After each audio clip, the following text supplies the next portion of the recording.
Good evening, everyone. Today, let's see what all grounds are there for the divorce under the family law. First of all, if either of the partner involved in adultery, then it becomes the one of the ground for the divorce. Second is cruelty. If a person started to give a mental and physical torture against a woman, then she can take a ground of a divorce. Third is desertion. If any of the partner willfully he is or she is apart from the one of another partner for 2 years period of a time, then they can it becomes the ground for the divorce.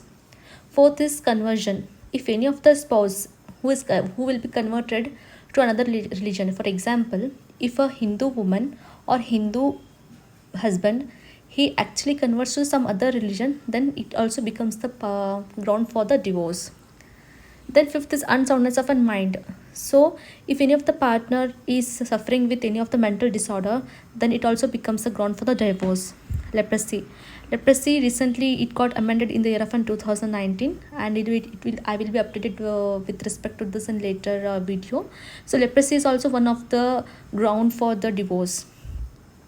Next, it comes to the venereal diseases in communication form. If at all one of the spouses suffering from such diseases, then they can actually file a divorce based upon this ground.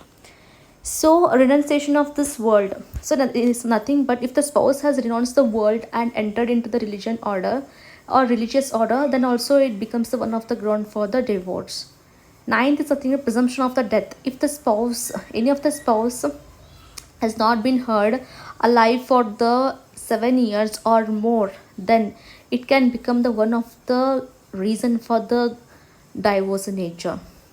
So what are special grounds that are available for the wife under the section 13 clause 2 of the family law? If at all the husband has married again, bigamy is a thing, but if the wife of the husband is already alive and without giving any of the divorce, if he marries another woman, then it can become the special ground for the woman in order to take the divorce from him. So if at all the person who is involved in the rape, sodomy or bestiality by the husband, then also she can take a divorce from him. So if at all she was married before 15 or before the 18, then it also becomes the special ground for the wife. And also maintenance decree. If the husband fails to comply with the maintenance order, then also a person can take a wife can take a divorce under the special case under the section 13 clause 2 of the family law. Thank you so much and take care.